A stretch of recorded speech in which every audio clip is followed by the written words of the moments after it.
नमस्कार दोस्तों, भाइयों एवं बहनों। अगर आप किसी ऊंची जाति से नहीं हैं तो आपको ये अधिकार नहीं है कि आप भक्ति की मार्ग को चुन सकें। आपको ये भी अधिकार नहीं है कि आप किसी भी भगवान का प्रचार प्रसार कर सको। ये अधिकार सिर्फ ब्राह्मणों को मिलना चाहिए। क्या ब्राह्मण ही किसी भगवान का प्रिय माने जाते हैं? क्या ब्राह्मणों के सिवा कोई अन्य जाति, कोई अन्य भी लोग, कोई अन्य समुदाय भगवान को नहीं मान सकता? वो भगवान के प्रति श्रद्धा नहीं रख सकता? ये आज सवाल उठ रहा है। और सवाल इसलिए उठ रहा है क्योंकि आज जो समाज में हुआ है, हमारी समाज को, हमारे हिंदू धर्म को पूरी तरीके से शर्मसार कर रही है। और उसका जिम्मेदार हम और आप सब हैं। और हम और आप ही नहीं, वहां पर उपस्थित हर एक व्यक्ति जो वहां पर खड़े होकर तालियां बजा रहा है, वो व्यक्ति जो ब्राह्मण समाज से होते हुए इस पर कोई भी टिप्पणियां नहीं कर रहा है कि क्योंकि वो व्यक्ति हमारे ब्राह्मण समाज का नहीं है, वो किसी अन्य जाति का है, वो किसी पिछड़ी जाति का है।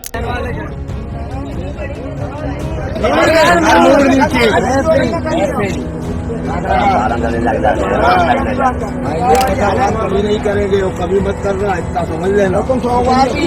पंडित यहाँ पे तो ये करवाएगा जिंदगी तुम्हें ऐसा कर बोनी चाहिए।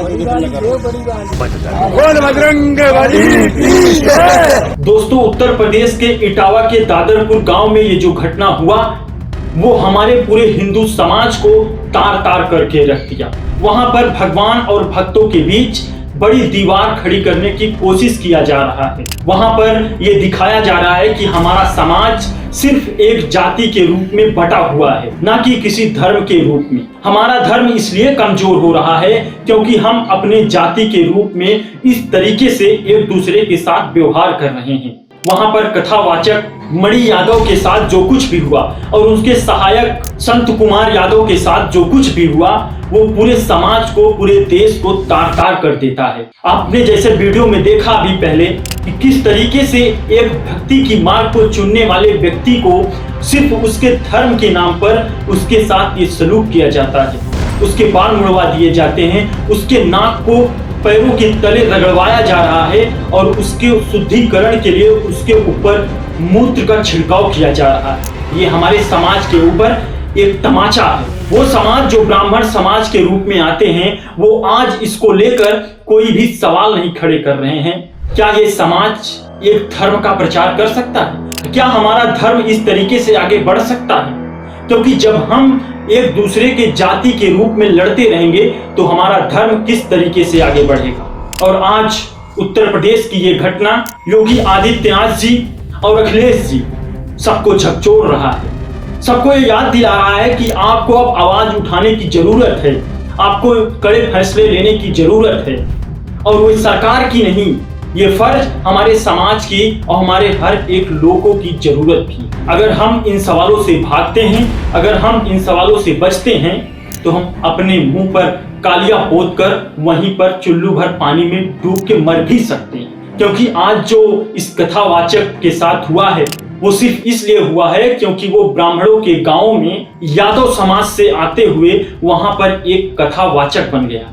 ये इसलिए हुआ है कि एक पिछड़ी जाति के रूप में व्यक्ति ने भक्ति की मार्ग को चुन लिया और उस भक्ति में लीन होकर वो लोगों का भक्ति का प्रचार कर रहा है। क्या उसको ये अधिकार नहीं? मैं आपसे पूछना चाहता हूँ कि क्या ये अधिकार सिर्फ ब्राह्मणों को ही है, सिर्फ ऊंची जाति को ही है?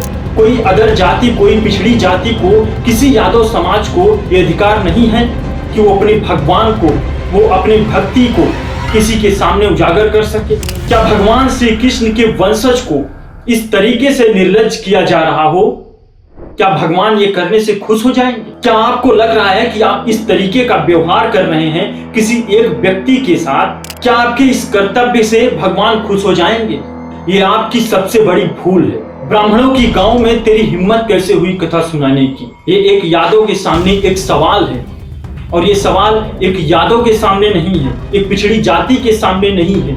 आज अखिलेश जी चुप बैठे हैं सिर्फ एक सवाल उठा के कि 72 घंटों के अंदर हम बड़ी कार्रवाई और बड़े आंदोलन का ऐलान कर देंगे अगर इसके सामने कुछ कठोर दंड नहीं दिया गया, अगर इसके प्रति कठोर कार्रवाई नहीं की गई। सुनिए उनका ये बयान। पीड़ित समाज के इन लोगों को इतना ही परहेज है तो घोषित कर दें कि परंपरागत रूप से कथा कहने वाले वर्चस्ववादी पीड़ित समाज द्वारा दिया गया चढ़ावा, चंदा, दान, दक्षिणा कभी स्वीकार नहीं करेंगे।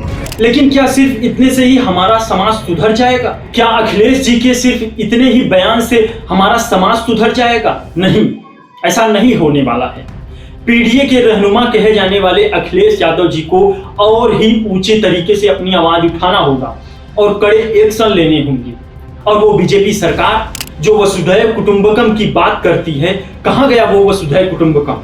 कहाँ है वो हमारे एक समाज, एक हिंदू धर्म जो आज छोटी छोटी जाति के रूप में बंट के इस तरीके का व्यवहार किया जा रहा है? हमारा एक समाज के प्रति इस तरीके से कट्टरता रख रही है कि उसके ऊपर मूत्र विसर्जन किया जा रहा है, उसको चप्पलों से मारा जा रहा है, उसके नाक को पैरों की तरह रगड़वाया जा रहा है। कहाँ गई वो योगी सरकार जो अपने कठोर फैसले से पूरी दुनिया को हिलाती रहती है? आज वो इस फैसले पर एक भी शब्द नहीं बोली अभी तक। मणि यादव ने भक्ति का मार्ग चुनकर जाति की दीवार लांघने की कोशिश की तो उनके साथ इस तरीके का व्यवहार किया गया। क्या भगवान राम अगर सेवरी से जूठे बैर खाए, क्या उससे पहले उन्होंने उनकी जाति पूछी?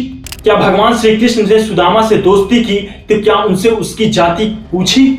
आज हमारा समाज एक भक्ति को लेकर उसकी जाति को आगे रख रहा है और उसकी जाति पूछी जा रही है। अगर आप ऊंची जाति से हो तो आपको ये अधिकार है कि आप भक्ति की मार्ग को चुन सकते हैं। अगर आप निचली जाति से हैं तो आपको ये कोई अधिकार नहीं है कि आप भक्ति की मार्ग को चुनें। क्या आपको ये अधिकार नहीं है कि आप भगवान के प्रति अपनी श्रद्धा को लोगों के सामने उजागर कर सकें और वो उस देश में हो